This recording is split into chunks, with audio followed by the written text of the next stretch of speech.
Hello. So here we are after a few technical issues as usual. I um, know.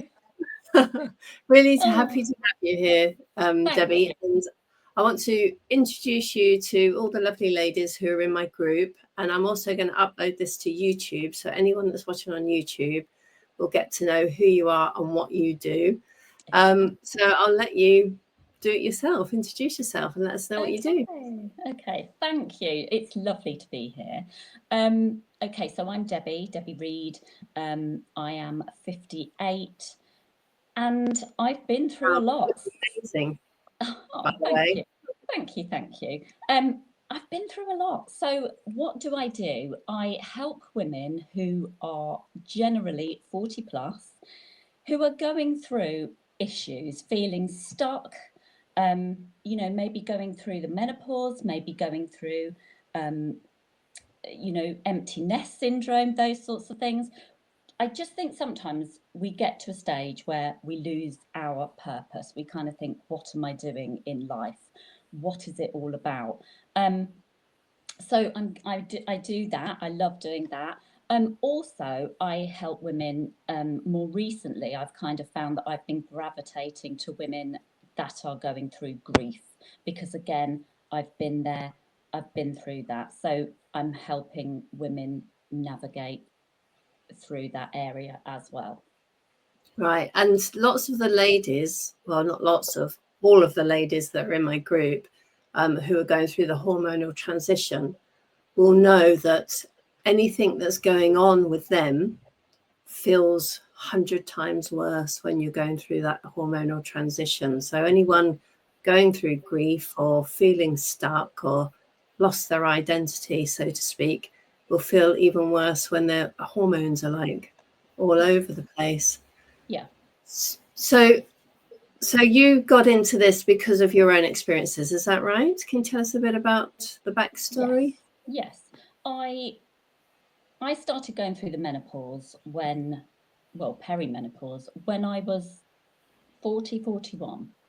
And that was quite hard. I went to the doctors and I couldn't take HRT because I have a cancer history in my family. So they were not very happy about that. So then you're on this journey, aren't you? Because actually they weren't particularly helpful. So I kind of And thought, oh, okay, that was a while ago. If you're that was a while ago. 58, yeah. So Absolutely. Yeah, that thankfully was, it's getting better now, yeah. but But then it was just a case of looking for holistic things, looking at all sorts of things, just to help me get through it. And that's exactly what I did. Some worked, some didn't, whatever. But and then a few years on, my sister became ill, and my sister passed away. oh, I'm sorry. Yeah, so am I. And it was just an awful time. Um, and we had just literally my sister we had my sister's funeral on the Wednesday and we moved house on the Friday, and so we had a project then to do, so I was busy, and that's fine when you're busy, and I can connect these dots now because I was super busy. But then the minute 3 years later we kind of finished the house and what have you, and then I became kind of like, oh, I need to find something to do, and I loved what I did, I loved my job and everything, but I just wanted to find something to do. And actually, now I know I just wanted to keep my brain busy so that I wasn't thinking and I wasn't dealing with the grief. You Um, weren't you weren't dealing with what you were going through. You were just suppressing it, I guess, weren't you? Burying it. I am a champion suppressor. Oh, Yes, not anymore, but I was back then. Um, and I lost my dad. My dad died when I was 16. And again, it was something that, back in those days, you just got on with it. My mum had 4 kids and she had to just get on and move on and what have you. And I just suppressed that as well. As a 16-year-old, I wanted to be the same as everybody else. I didn't want to be that person that everyone felt sorry for and what have you.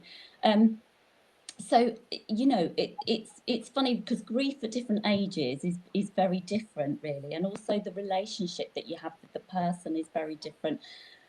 But certainly when I got to 50, my sister had just passed away and all of these things had happened, And I just thought, I need to do something else. And I got into network marketing then.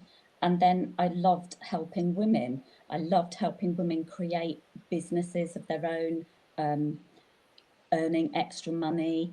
But I wanted to help them properly. So then I started to do I did some coaching. I did 2 coaching courses. And I thought, right, you know what? I'm more equipped now. I've got the tools and everything to be able to help these women.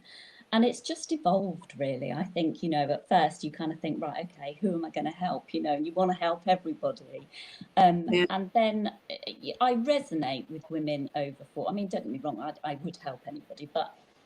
And I started to coach, and I did coach everybody. I coached men, women of all sorts of ages, because I just wanted to see where I fit, really, where I felt happiest being. And I think women over 40 is kind of my thing. So, Got a different outlook, I think, haven't we, to yeah. young And I think it's just, men. yes, we have. Yes, 100%. And I think it's, I'm closer to that age now. I've been through everything that quite recently. So, yeah, resonate completely with women of that age. Yeah. So the transformational coaching part is finding where women are stuck. Is that where that comes into? Yes, it is. And I can, because I did belief coding, which was a great tool to have in your box of tricks, so to speak. Yeah. Because I think that lots of people go to see a therapist, or they go to see somebody, and it takes months and months and months and months sometimes, to the point, actually, I've coached people that have almost become dependent on these people. And actually, that's not really what you want. You want somebody to be independent and there to help you, but you do want them to be independent. You do want them to be kind of thinking things through for themselves with help. But yeah, so belief coding was a great thing, because you can go just further in, you can dig a little bit deeper and go into the subconscious. So it was a great tool to kind of just find out why they were stuck, what they wanted to do, what was going on, from maybe years ago or whatever. They don't even realize is the problem, I guess, that you find that. No, because actually you come in with a problem, or a discomfort, or whatever, whatever you want to call it. It could be anxiety, it could be being overweight, it could be anything, because actually when we go through these things, everybody's different. Some women, to cope with things, they eat, some women don't, we're all so different, aren't we? Yeah. But yeah, you come in with one discomfort, and actually that can be something that actually started when you were 3 years old. It could be something that somebody like your dad could have come home from work absolutely with a banging headache and not in a very good mood, and told you to shut up, or whatever. And that could be the crux of what is going on now. And it's so interesting when you really go back and fascinates me how you can. It fascinates me how you can dig that deep and find something like that affects your whole life as an adult. The choices that you make and the things that you do. Yeah, it's incredible. And, yeah, and the thing is, there are layers, aren't there, really, because everything we go through, it could be a teacher that's told you that, you'll never amount to anything. It could be your mum that was just, in a mood and said, go into your bedroom, you stupid child, or whatever. This is the language that some people use. And actually, it was used a lot back in the day as well, wasn't it? It was. I mean, now lots of people now know all of these things, but back in the day, there's a lot that we didn't know. I mean, gosh, if I could do all of my parenting all over again, it would be, my girls are good, but it would be a very different experience. Yeah, so but the thing is, we just have so many layers. And also, it's you when you do this work, you're very conscious of how you talk to people as well, because nobody wants to be spoken to in that way, and I think some people just don't. It's not that they want to talk to you like that, but some people just don't think about it really. You know, they don't think that talking to their child or to somebody like that is going to have an effect. Yeah, and if they were spoken to like that, they wouldn't know any different, really, would they? No. If that's how you've been brought up, and that's how you speak to each other in your family, you'll just continue to speak like that. Well, it's a learned behaviour, isn't it, really? So, but the thing is, I just think, you know, when we're very young, you know, especially between the ages of kind of just being born and 7, we I mean, and older, of course, but those are the ages where we just hang on to a lot of stuff, you know, a lot of things, and so it can be anything from then. It can be, it can go into a past life. It can, I mean, there's lots of angles. So how do you find out what it is? I'm intrigued. Yes, well, there's a whole process to this, obviously, but I mean, we go through a whole kind of, I'm asking lots of questions, and we're gradually just finding out about, first of all, the problem now, how it affects you, how you'd like to feel.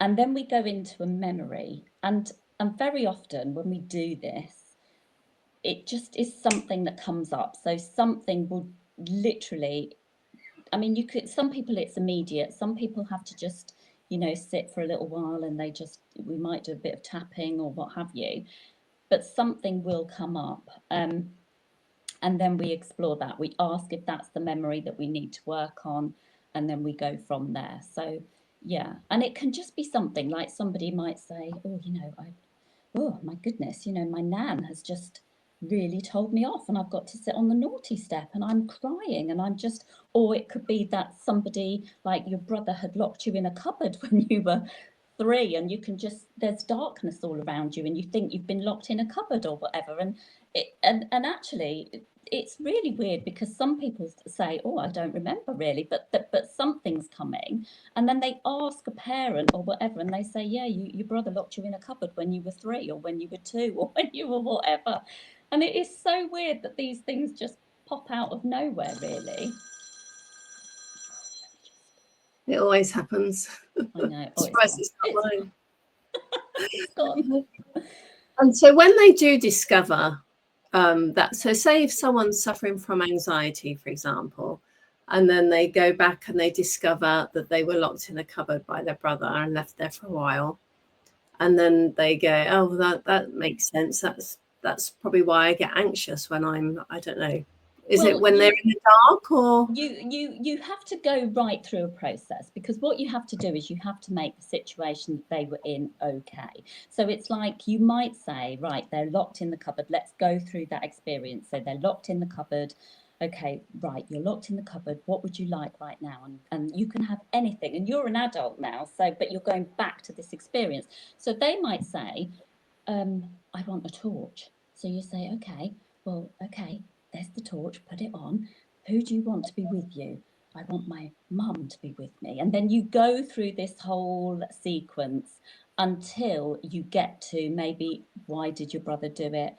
You know, he actually really loves you, and have a little chat with your brother, and da da da da da. And you just make the whole situation good again. And then, you know, and then you ask if there are any other memories, because there could be a whole stack of things that you're dealing with, or it could just be that one, actually, for the anxiety. Yeah. And then once they realise, once they turn that into a good situation, yeah, what happens to the anxiety then? It's just disappears, or well, then you code in new beliefs. So you code in your new beliefs, right? Which, I mean, this it kind of goes along in a process and what have you, but you code in the new beliefs and what have you, and then we do something called muscle testing, and we just test to see if that has actually worked, and if those new beliefs have been penetrated, really. Yeah. So do you know, sometimes it will work immediately. I've had people that have said to me, within days, they've said, oh my God, I feel amazing. I can, yeah, just things that would have triggered them before. I'll give you a very quick example. I won't go through the whole thing, but somebody who really suffered with his sister died, and he suffered a lot with, as soon as there was a something on the television to do with that, he would shut down. He would go into a mood for a week, sometimes a month. He would just not cope with it at all. And so anyway, we did a belief coding session, and basically, really all he needed was to go back and have a chat with his sister. The other thing was that his dad had never hugged him, so we dealt with that because the dad was there at the time, and so we kind of dealt with that as well. And he said to me, my wife wants to thank you, he said, because something came on the telly the other week and she thought, oh my God, we're going to go through this whole, he's not going to speak, he's going to be in a mood, he's not going to cope again, this dark cloud comes over him. And he said it didn't. I waited for it and it actually didn't. And I just thought, oh my God, it's so amazing. So Amazing. yeah, I mean, it is. And when you get that kind of response from somebody, and actually that was, I don't know, 7 or 8 months ago now. And even now he said, that is like witchcraft, you know. So he calls me a witch now. It's like, that was like witchcraft. But it is, it's just, it's amazing what the brain will adapt to, and just putting a different spin on things and a different scenario rather than the bad one. He just Yeah. needed to have that last chat with his sister. I mean, that's like the whole positive thinking now. I mean, you're not going back in time like with belief coding, but if you can reframe something, I mean, it's hard to be positive all the time because rubbish things happen, don't they? Yeah. But just learning how to reframe it and turn it around just makes a whole lot of difference. I mean, the problem's still there, but the way you look at it differently can just change the whole way you feel. Yeah, massively. You know, big believer in doing that. Everyone should learn to do that. Yeah, and I think especially it's the knowing, isn't it? It's the kind of, it's the realization that, hang on a minute, I'm just not in a good mood. Can I change that? And actually, yes, you can. But I also am a believer in, not all the time, because I think we do need to, you know, the better mood we're in, the better it is for us and everybody else. But I do think every now and again we do need to feel into things. I am a believer in, do you know what? Sometimes it's okay. Feel into it. Be sad, be mad, Have a be good whatever. cry. Yeah, absolutely. Yeah, because we have to get that out as well. I'm There's a fine line, isn't there, between suppressing and changing it. You know, you've got to get that right balance, haven't you? Yes, and that's what I did for such a long time. I suppressed everything. I pushed it down. I can't deal with it now. I'm at work. I can't deal with it now. I've just got my makeup on. I don't want to cry now because I'm just, you know, I just used to push things down. I'd tell everybody, yeah, I'm okay. I'm fine. You know, and actually, sometimes you're not fine, and sometimes, and it's actually okay. No one wants you not to be fine all the time, because then that's hard work, isn't it? Then you do need to go and see somebody. But actually, it's okay not to be all right all of the time. And it's okay to say to somebody, actually, do you know what? No, I'm not all right today. I'm actually, I'm feeling a bit sad, or I'm feeling a bit cross about this, or whatever, you know. And I do think that we should be getting that out more. And I think especially women are very understanding of each other, I feel. I mean, you know, certainly most of the women in the circles that I'm in, you know, they're very supportive and whatever. And I think, you know, we should be able to do that. Yeah, I think you're right there. You know, you can, and as well, once you talk about something and you get it out and you have a good cry, then it's easier to then move on, isn't it? Yeah, because you've got it out, you've dealt with it, you know, in that period of time, and then you can move on. But something like, say, for example, you get up in the morning and, I don't know, your phone doesn't work or everything seems to be going wrong. It's those kinds of things. I think, you know, you don't let it frame your whole day, because you can make changes. I mean, just because your phone doesn't work, it's annoying, but don't let it take over your life, that kind of thing. Yeah, definitely. And I think with things like that, I think if you have done personal development, you can't do this all the time because just sometimes you can't. But I think it is quite easy now. I think I find it quite easy now to. Tech is a different thing. I do think tech sometimes I get a bit, what's going on? Because I don't understand it. But with things that just might go wrong, like you stub your toe, you do this, you do that, I just think, right, you know what? Well, I'm actually grateful I've got some toes to stub, or whatever. There is that thing, isn't there? The gratitude comes out. And I just think, I think if you know and you have those tools, it becomes very easy to just keep yourself on that level most of the time. Yeah, just got to check yourself all the time, haven't you? When you feel yourself going the other way, you go like, oh, actually no, it's not a big deal. Yeah, that kind of thing. Yeah, because a lot of the time it isn't. And this is the thing, the nice thing about like some of the coaching that I'm doing at the moment is kind of like group coaching, especially the grief coaching, because it's so lovely and it is women at the moment really that I'm doing it with. It's really lovely for women to be in a space knowing that they are not alone. Yeah. Because I think that's the big thing. The same with menopause, the same with, I can remember when I had my first daughter and the woman over the road had a baby as well. And so when I saw her light on at 3 o'clock in the morning, I thought, just me. Yeah. It's so true. And that's what I love about the group, because women come in and they go, oh, it's just so nice to know it's not just me. And they're posting questions about, things that they're going through. Yeah. And then other ladies comment, yeah, me too. And just knowing you're not alone just makes a big difference, doesn't it? Massive difference. A massive difference, because it's very easy to kind of isolate yourself and to feel that you are the only one going through menopause. You are the only one going through grief. You are the only one who, I don't know, just feels anxious or whatever it is. So I think it's lovely to be in a group situation. Yeah, and I'm really glad that you've joined us as an expert coach, and the ladies are really going to benefit from having all these other professionals come into the group, and get not just my advice, but advice from a range of ladies. And like I said, the group's for menopause, but we're all human as well, and we're all going through other things apart from menopause, and menopause just makes everything feel 20 times, 100 times worse. So it does. It's really good. It does. Really, and I think there's just a lot of stuff that goes on around menopause, isn't there? Actually, the other thing that I can help with as well is I have been a hairdresser makeup artist for 30 odd years. So not so much hair, but makeup. I do feel women do get to 40. I do a lot of makeup lessons on 40 plus women, because they get to that stage where they think, I don't know what I'm doing anymore. I'm doing the same thing that I've always done since I was kind of 20 or whatever. And so that's another thing that I love doing. So I've never worn makeup and now feel like they want to have a change. Well, yes, I think it's all of these things. I think, you get to a certain age, and I mean, I'd done someone's hair recently and she had never coloured her hair ever. And she's just gotten to 50. And she's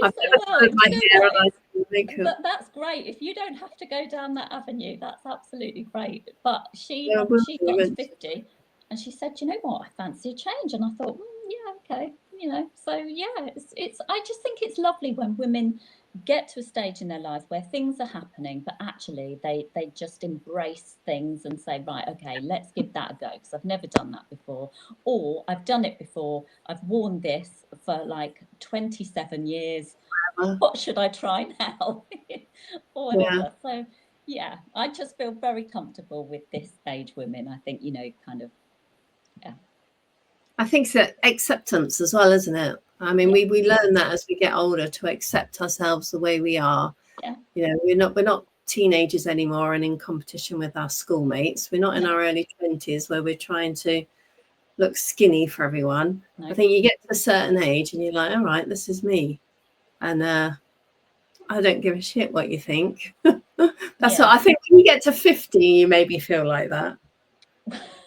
Well, when you get to 50, I have to say, your 50s, I mean, don't get me wrong, I felt quite liberated at 40. I got to my 40s And I thought, you know what, we got invited to a party, and I thought, I don't really want to go to this party. And I thought, well, I'm just going to say no. I'm old enough now to say no, we're not going. I don't want to go, you know. And I think 50 is just that. You still want to do things, you know. I think 50 years ago was old, or oldish, wasn't it, Yeah. really? I remember when my mum was 50 now, and I thought she was ancient. Exactly. Whereas 50 now, I think, you know, we still want to be doing things. I mean, I love it when I hear of a woman that's 55, 58, 62 or whatever, or older, and they're starting a business or they're doing something new, you know, and I just think, yes, good on you. Well, I'm 56 this year and I only started my business 3 years ago. Yeah, exactly. There we are. You know, I think it's amazing that we can all be doing this. You know, I only changed direction a few years ago. So it was, you know, I just feel it's never too late, actually, is how I feel. I feel it is never too late. I think menopause in my mum's era, she, like, once you hit menopause, that was it. You were done for. You can no longer give any, you know, babies anymore. Yeah. You're kind of getting close to retirement. The kids didn't need you anymore. And you just kind of gave up. You were old and you're just like waiting to die pretty much. Yeah. But I mean, look at us now. We're so different these days. I know. Like, we've got half our life left. Yeah. You know, we're post-menopause. It's time to live. We got rid of the kids. See you later. It's my turn. Yeah, absolutely. And it is exactly that. And I think, you know, it's lovely to see. And I think it's just, it's that time that you can actually, you know, when the kids were small, you didn't have all of that time, did you? So you're so right. You know, the kids have gone and it's all sorts of things. And it's actually now I can really knuckle down and you know, and really get on with this and really enjoy the business. Do what you want to do. Even if it's not having a business, it's something that you want to do for you. Yeah, you know? yeah. I mean, you know, not you for everyone else. Yeah, you know, it's whatever you want to do. But I just think it's a lovely time, and it's just a time where I think there's lots of different opportunities. You know, it's not just right. That's it. You know, you're 55. Yeah. Off you go. You know. All downhill from here. Yeah. No. We've got lots to look forward to, and that's just absolutely lovely. I love being in my 50s. Oh, it was lovely talking to you, Debbie. Yes, and you. Well, it's lovely to be in this space. I'm excited for it, so it's good. Yeah, me too. And everyone's going to benefit. The group's going to benefit from all the content that you lovely ladies are going to put in. The ladies are going to benefit from getting help from more ladies, not just me. And you ladies will benefit because you can use your brilliant skills to help more ladies. So it's a winner, as they say. I'm sure we will all learn things as well. You know, it's different situations, different circumstances, different. Yeah, so it's gonna. Yes, it's lovely. Yeah, brilliant. All right, we'll leave it at there, and I'll let you. Thank you. Your evening back to yourself. Thank you so much. That's all right. My absolute pleasure. And see you next time. Yeah. Bye. Bye.